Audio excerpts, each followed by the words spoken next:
Haddii aad sawiro ku haysato dukumentigaaga, waxaad doonaysaa inay u muuqdaan sida ugu wanaagsan ee suurtogalka ah. Mararka qaarkood taasi waxay la macno tahay samaynta waxoogaa hagaajin ah, sida beddelka midabka, ku darista saameyn, ama kaliya codsanaya xuduud. Si aad u bilowdo, dooro sawirka aad rabto in aad wax ka beddesho. Tani waxay furi doontaa tab format ee dhinaca midig. Halkan waxaad ka heli doontaa wax kasta oo aad u baahan tahay si aad u saxdo sawirka. Marka hore, waxaan ku tusi doonaa sida loo gooyo cabbirka duwan. Kaliya dhagsii amarka crop. Waxaadna arki doontaa silsilado gacan-goynta ah ku wareegsan cidhifka sawirka. Waxaad u baahan doontaa inaad si toos ah u dul saarto jirkaaga, gacmahan, ama waxaa laga yaabaa inaad si qalad ah u qabsato mid ka mid ah gacan qabashada cabbirka. Hadda guji oo jiid gacanta iyo qaybta sawirka la jarayo ayaa lagu muujin doonaa cawl. Kaliya sii wad samaynta hagaajinta haddii loo baahdo, kadibna dooro amarka ama kaliya taabo qaabka gelida markaad dhammaysid. Waxaa laga yaabaa inaad dareentay inay jirto fallaadho hoos u dhac ah oo ka hooseeya amarka dalagga. Haddii aan ku dul jiro dalagga una qaabaysano, waxaan beddeli karnaa qaabka sawirka, markaa ma ahan oo keliya 4 gees ama leydi. Waxaan dooran doonaa qaabka ilmada, kaas oo sida aad arki karto u dhigma inta kale ee garaafyada dukumentigayga. Xaaladaha qaarkood waxaa laga yaabaa inaad rabto inaad beddesho ama saxdo midabka sawirkaaga, ama aad ku darto nooc ka mid ah saameynta gaarka ah. Waxaad ka heli kartaa xulashooyinkan kooxda hagaajinta. Tusaale ahaan, haddii aad u tagto hagaajinta, waad jilcin kartaa ama afaysan kartaa sawirka. Kaliya fiiri sawirada thumbnails si aad u aragto sida uu u ekaan doono. Waxa kale oo aad hagaajin kartaa dhalaalka iyo isbarbardhigga. Waxaan filayaa in midani ay u muuqato mid wanaagsan. Midabka aan eegno amarka midabka xiga.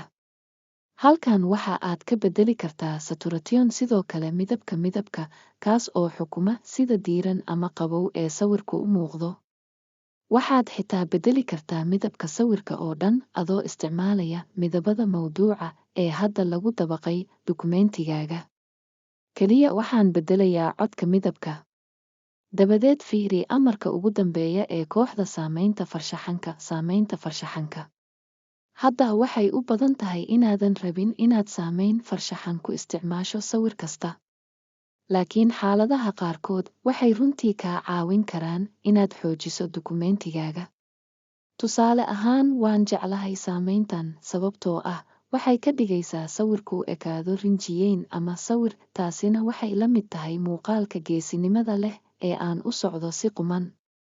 Qaababka sawirka. Haddii aad raadinayso habab badan oo aad ku wanaajiso sawiradaada, waxaa laga yaabaa inaad rabto inaad tijaabiso kooxda qaabka sawirka. Halkan waxa aad ku dari kartaa fareeshka, hooska hoos u dhaca, iyo saameynta sawirka kale oo dhan hal gujis ah.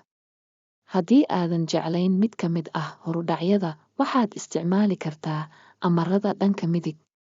Tusaalahan, waxaan ku dari doonaa xuduudkayga, kadibna dib u fur amarka si aad miisaanku u yara dhumucdo.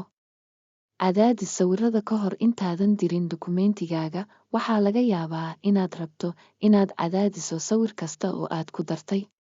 Tani waxay ka dhigi doontaa cabbirka faylka yar, markaa dukumentigu wuxuu noqon doonaa mid sahlan in la email gareeyo ama lagu dhajiyo shabakada. Marka hore, hubi in sawirkaaga la doortay, kadibna dhagsii amarka sawirada compress.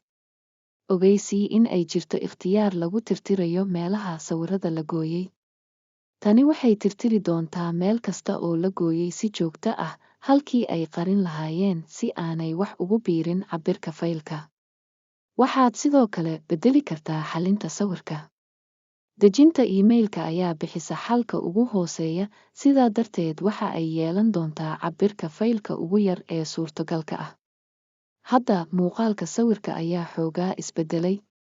Taasi waa sababta oo ah cadaadisku wuxuu hoos u dhigayaa tayada sawirka. Badanaa taasi maaha waxa aad rabto. Tusaale ahaan, haddii aad qorsheynayso inaad daabacdo dukumentiga halkii aad online ka diri lahayd. Kaliya waa inaad go'aansatid haddii tayada sare ama cabbirka faylka hoose uu adiga kuugu muhiimsan yahay iyadoo ku xiran xaaladda.